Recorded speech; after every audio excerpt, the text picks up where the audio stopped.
Hi friends, நான் நம்மளுக்கு இன்னைக்கு நம்ம என்ன பார்க்க போறோம் அப்படின்னாக்க, நம்ம நிறைய பேய் கதையை கேள்விப்பட்டிருப்போம் இல்லையா?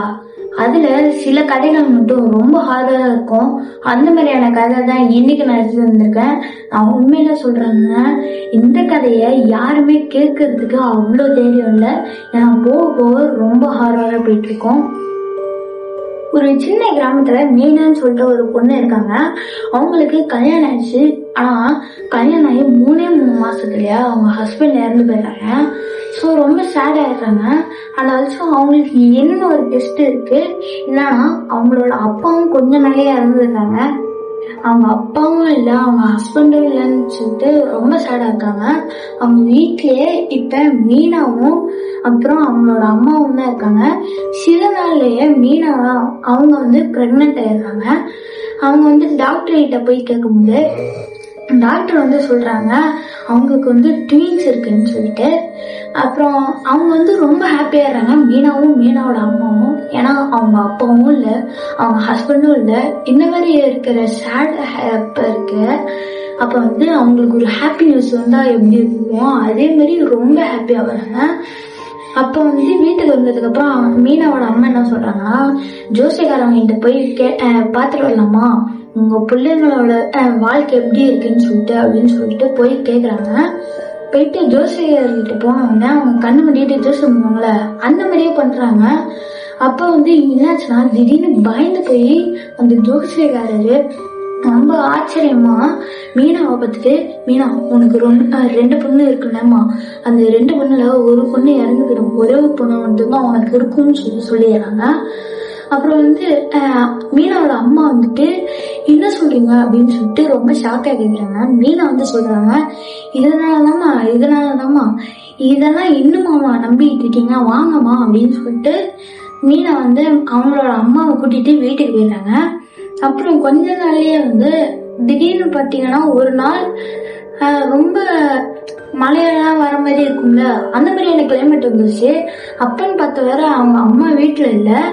ஸோ மீனை காயப்பட்டு இருந்த துணியெல்லாம் எடுக்கிறதுக்காக போகும்போது தண்ணியில வலிக்கு கீழே விழுந்ததுல அவங்க வேற பிரெக்னெண்டா இருக்காங்களா. ஸோ ரொம்ப வலிச்சிருச்சு, அவங்க கத்துறாங்க. ஸோ அடுத்த நிமிஷமே ஹாஸ்பிட்டல்ல போய் சேர்ந்துடுறாங்க. அப்ப டாக்டர் என்ன சொல்றாங்கன்னா, அப்படியே அவங்க ஜோசியக்காரங்க எப்படி சொன்னாங்களோ அதே மாதிரி சொல்றாங்க, உனக்கு 2 பொண்ணு இருக்கலாமா, ஒரே ஒரு பொண்ணு மட்டும்தான் இருக்கும், இன்னொன்னு பொண்ணு செத்துரும் அப்படின்னு சொல்லிடுறாங்க. மீனோட அம்மாவும் பார்த்துட்டு ரொம்ப அழுகுறாங்க. அப்புறம் மீனா சொல்றா, எனக்கு ஒரே ஒரு பொண்ணுனாச்சும் காப்பாத்தி கொடுத்துருங்க அப்படின்னு சொல்றாங்க. அப்புறம் ஒரே ஒரு பொண்ணு மட்டும்தான் உயிரோட இருக்கு, இன்னொரு பொண்ணு இறந்துடுது. அந்த இறந்து போன பொண்ணை அவன் ஞாபகத்தமா மீனோட வீட்டு தோட்டத்திலே புதைச்சு வச்சிருக்காங்க. சோ இன்னொன்னு ஒரு குழந்தை இருக்கும் இல்லையா, அந்த குழந்தைய சொல்லிதான் வளர்க்குறாங்க. உனக்கு ஒரு அக்கா இருந்தாங்க, அவங்க பிறந்தவொடனே இறந்துட்டாங்க அப்படின்னு சொல்லுவோம். திடீர்னு மீனா ஒரு நாள் துணி காயப்பட்டிருக்கும் போது அவங்க ரொம்ப சேடா இருக்காங்க, ஒரு பொண்ணு இறந்து போச்சுன்னு. அதே சேட்ல இருக்கும்போது திடீர்னு என்னாச்சுன்னு தெரியல, அவங்க அழுதுகிட்டே கிச்சன்ல போயிட்டு சாப்பாடு ஒரு தட்டுல எடுத்து வச்சுட்டு அந்த குழந்தை புதிச்சு வச்சாங்களா அந்த இடத்துல வச்சுட்டு என்னமோ மந்திரம் மாதிரி சொல்றாங்க. அவங்க மந்திரம் சொல்ல மேகலாம் கருக்குது, ஒரு மாதிரி இடியெல்லாம் இடிக்குது.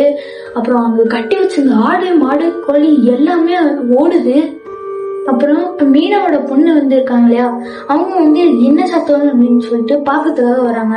மீனோட பொண்ணு என்னமோ ஒரு விஷயத்த பார்த்துட்டு ரொம்ப பயந்து போய் இல்ல இல்ல அப்படின்னு சொல்லிட்டு பின்னாடியே போயிட்டே இருக்காங்க.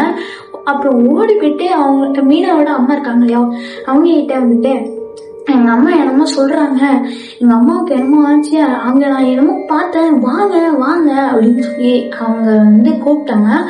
அப்புறம் அவங்களும் பார்க்கும்போது மீனா பித்து பிடிச்ச மாதிரி ஒரே ஒரு விஷயத்தான் சொல்லிக்கிட்டே இருக்காங்க.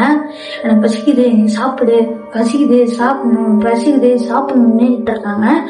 அப்புறம் அவங்க அம்மா பார்த்துட்டு என்னாச்சுன்னு தெரியாம அவங்க உள்ள கூட்டிட்டு 90 வச்சுக்கிட்டு, உனக்கு என்னாச்சு, ஏன் இப்படி எல்லாம் பண்ற அப்படின்னு சொல்லி கேக்குறாங்க. மீனாவும் என்ன சொல்றாங்கன்னா, எனக்கு என்னாச்சுன்னு தெரியல, திடீர்னு என்னாச்சுன்னு தெரியல.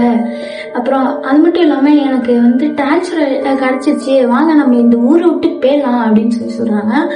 மீனாவோட அம்மாவும் சொல்றாங்க, நம்ம ஊருக்கு போறதுக்கு முன்னாடி ஜோசியர்கிட்ட போயிட்டு போய் பார்க்கலாம், அவங்க சொன்ன மாதிரியே இதெல்லாம் நடக்குதுல்ல அப்படின்னு சொன்னாங்க. அதெல்லாம் வேணாமா வாங்கன்னு சொல்லிட்டு கூட்டிட்டு போயிடுறாங்க. அடுத்து அங்க சென்னைக்கு போயிடுறாங்க. சென்னையில எல்லாம் நல்லா ஜாலியா தான் இருக்காங்க. அப்ப மீனாவோட குழந்தைக்கு 13 வயசு. 13 வயசுல கேக் வெட்டுவாங்களையோ, கேக்கு வெட்ட ஊர்ல அந்த குழந்தைய பொழைச்சு வச்சாங்களா, அந்த இடத்துல இருந்து என்னமோ நனது நவுற மாதிரியே ஒரு விஷயம் இருக்கு. அடுத்து என்னாச்சுன்னு தெரியுமா? பார்ட் 2 இன்னும் 2 நாள்ல